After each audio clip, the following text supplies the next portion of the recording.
Hey, and yan to ananam. You to abapa. Papa say come up for bani ebe. Oh, ananam neto. Ananam neto. Go on.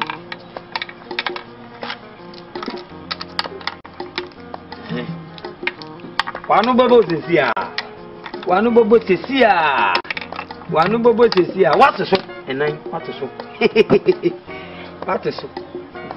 Hey, somebody wait them. Fatu ananam enso for na ofa.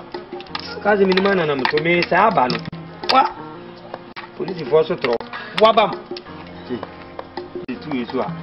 Na wa ka ko. Kwa. Wa. Ba ko da ha mi fa we no. Mi ba be so we di. Kwa. And then kwa. Me buni na. Yeah, you must. Obi hu tu ana mo de ko dwazu. Mo kan je nu onwale wa. Ojojo we nipa mo tete mo ko ase de ho otan eju kra. A de wa se wo pe. Wo so kra me. E na Miss Manti ase na afi de baba wa. E pe de za na te wa. Wo be hia gwanzi ni bebre. Nye de bia na ba konte wa. Hweso e. Wa ne me ana. Me no for come na. Me ni so no. So mo ko man baba dada. Se me chia nka wi o se wo probi no mpo nonsense ana anya me. Maka to se me for afan se e ma yo mu ma fe ne mprensa wa ma mprensa. Ko jia moto mkanka wa na ka chire. Oda woni ze. Wa ba asuna e. Ba. Se we e buru so wa mfa. Ma me nkwa.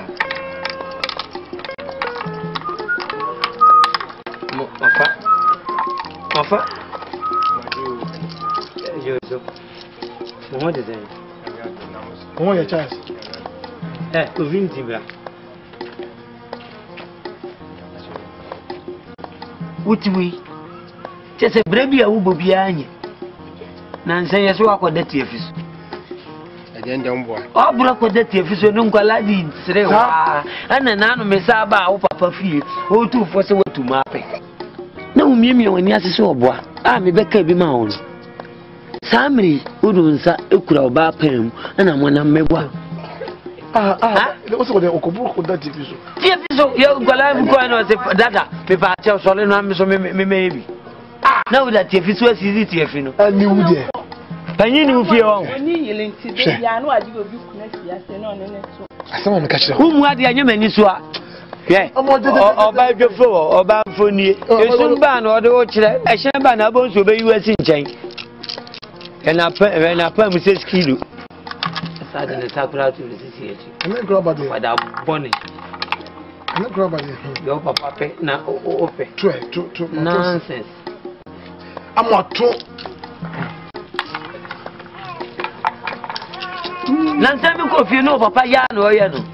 Sana abofra etna abadisa odo oba ahange oba obedrum panifu anim unyai toto awa maage oh eh do for this do me wi aduane o oh eba si why o dey kan of me ba matan wache o mami ntwani ti ansa ya baba bedi ama ho ni ama ho to e baba bedi ashi wani munyam acho brantamu oh Apofra be no tawo yire chisa ana feeding bottle feeding bottle se me kan kire o fi be maka kire me nua ba ya wu ye yi ni ba no kisu aba na kisu abe wu no onyim o na mabu onyima na fumpi ne de no onyim gu ni sisim sa obehu se no wawo na wana ni kisu anyim ya wo na waje abofra na wo tete no say all the be ma die ono ntimi tete ba sa me de me gini free say de bre me yire ana ye ya sikro amanhu se ye sini ne ba wo wo we hwum na ye nto aba no ndo so be free say me ko didi won me say me duane me free me o yire so awo be fata no na chiri tetrete as a park so no no ngu bi no oturu ni aba amo amenya kasatia asamo ka kasatia